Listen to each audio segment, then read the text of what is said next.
Assalamu алейкум, урматтуу мекендештер, урматтуу кыргыз элим, амансыздарбы, тынчсыздарбы, арбаңыздар. Урматтуу момун мусулман тугандар, урматтуу мекендештер, баарыңыздардын бүгүнкү күндөрдүн ыйык султаны болгон жума күнүңүздөр кут болсун, жума маарик болсун. Урматтуу достор, Жалал Абад шаарындагы көчөт жаңы момундай көчөттөрдүн түрлөрү болгон жер мына ушул жерде көчөт базар деп койсок да болот, арканын кире беришинде. Бүгүн жума күн, бүгүн сонун күн, бүгүн ийгиликтүү күн. Бүгүн кимде ким жакшы ниет максат кылган болсо, мына ошол ниет максаттарына Кудайым жеткирген болсо, иншалла Аллах Таалам эсепсиз ажыр соопторду жаза турган күн. Жалал Абад шаары, башкы дарбаза варатасы мынакей. Бүгүн жума күнү Кудайым насип этип, Кудайым буйруп бизге ушундай сонун ишке себепкер болууга Кудайым буйруп койгон экен. Эртелеп өтө сонун иштерге себепкер болуп, жакшы иштерди жасап коюп, азыр мен буйруса Ордолуу Ош шаарына сапар алдым.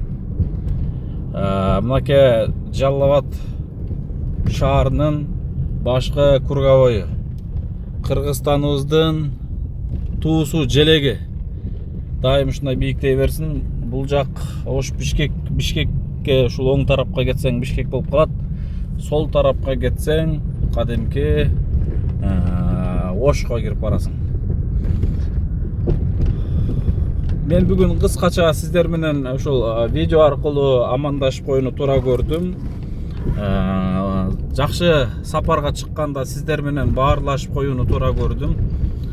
Сиздердин ушундай жакшы жолдорубузга, узак сапарларыбызга, ар бир Кудай деп баштаган иштерибизге дуа алып коюуну туура көрдүм, иншалла. Мына ушундай Ордолуу Ош шаарына кетип баруучу жол мына ушул. Кудайым буйруса, урматтуу мекендештер, урматтуу достор, сонун иштер болуп атат. Өтө сонун жаңылык бар, өтө сонун кабар бар. Ал жаңылыкты сиздер менен кантип бөлүшсөм экен деп ойлонуп жүрөм. Сонун бир кабар бар, өзгөчө, Кудай буйруса. Эл деп жүргөн, элдин кызматында жүргөн, элдин түйшүгүн көтөрүп жүргөн инсанга бир өзгөчө, айрыкча ушу бир кабарларды укканда ушунчалык бир башкача толкунданып сүйүнөт экенсиң чындыгында. Кудай кааласа аны дагы бөлүшөм. Достор, Кыргызстанды сагынгандар барбы? Дегиле Жалал Абадты сагынгандар барбы? Жалал Абад жаштардын шаары дейт. Мына азыр ушул Жалал Абадтын Барпыдан баштап Шамал сайга чейин жолдор оңдолуп түзөлүп атат. Мынакей могул ушундай ремонттор жүрүп атат, турбалар коюлуп атат, башка болуп атат, кыскасы ушундай иштер болуп. Азыркы учурда Кочкор ата Базар Коргон жолунда эми жаан чачында жүрүү өтө кыйын. Сабыр кылып турсак, бирок Кудайым насип этсе жаңы жолдо жүрүп калабыз. Мынакей момундай турбалар коюлуп атат. Бул эмне үчүн казылып калган деп таң калбаңыздар. Бул турбадан нарк бетине суу топтолуп калган суу жолдун астынан лоток аркылуу бул бетине алып өтүп кетет да. Мына ушундай достор.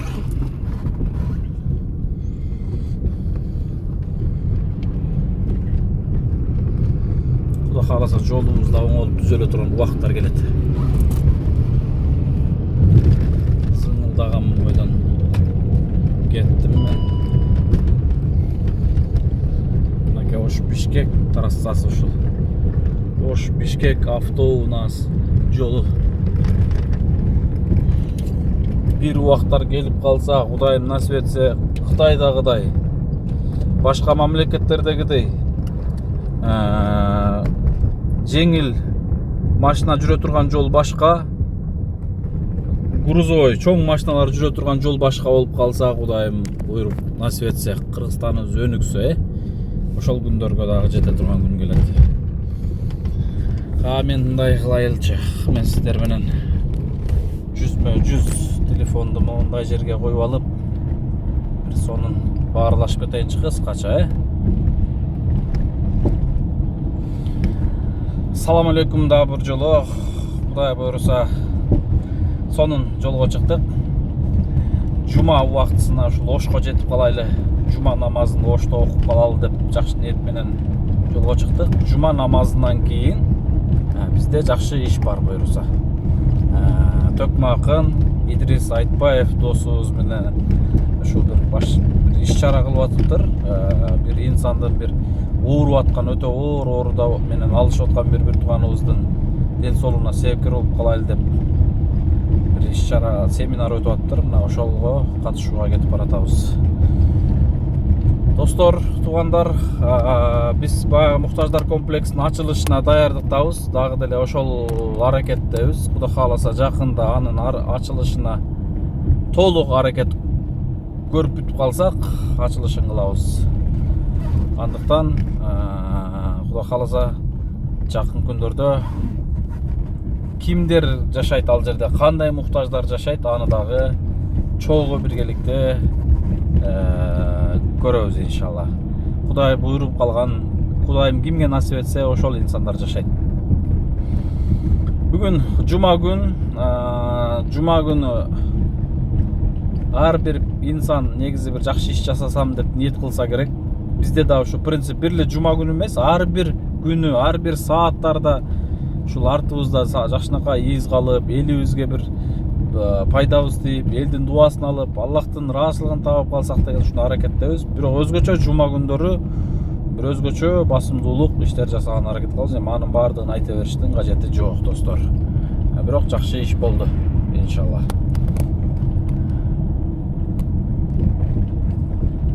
Ошондой достор, Кудай кааласа Оштогу болгон жаңылыкты жеринин ошол жайынан көрүшөйүн. Атайын Красноярскіден азыркы мен жогоруда айтып өттүм го, бир өтө сонун жаңылык бар, кабар бар деп. Мына ошол жаңылыкты көтөрүп алып, ошол жаңылыкты кармап алып, Атайын Красноярскіден биз үчүн келет. Билет алды кече. Эртең учат. Через Москва Ошко түшөт. Келер замат биз жолугабыз. Бир сонун маселе бар. Эми аны алдын ала айтпай турайын, ошол жайынан айтайын, бирок толкундан сүйүнүп бөлүшүп алдым бандай. Ошол маалда эле бөлүшөбүз дароо эле дедим элем. Мына ушундай достор.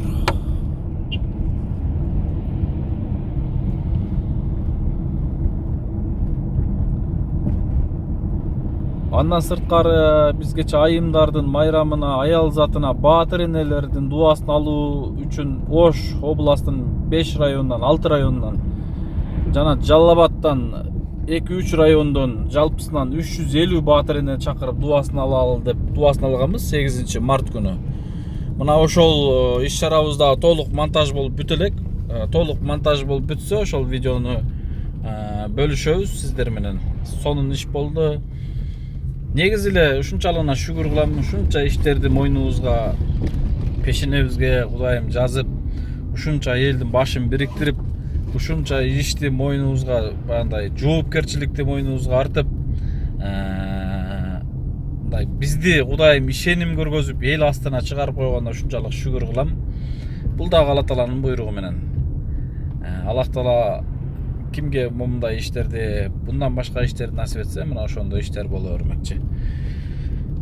Мына ушундай достор, мен кыскача жоң гана жолдо кетип баратып эле сиздер менен видео аркылуу бөлүшүп койдум.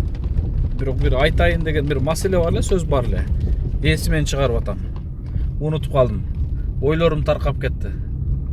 Эмнеге ойлорум таркап кетти экенин деле түшүнбөй калдым. Балким эстегенде буйруса кайрадан сиздер менен бөлүшүп коем. Жакшы туруңуздар, аман болуңуздар. Дагы бир жолу жума маарик болсун. Окулган жума намаздар кабыл болсун.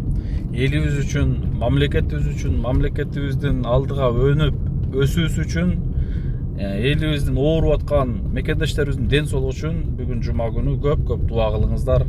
Алыста жүргөн, сапарда жүргөн бир туугандарыбыз үчүн жалпыбыз биргеликте дуа кылалы иншалла.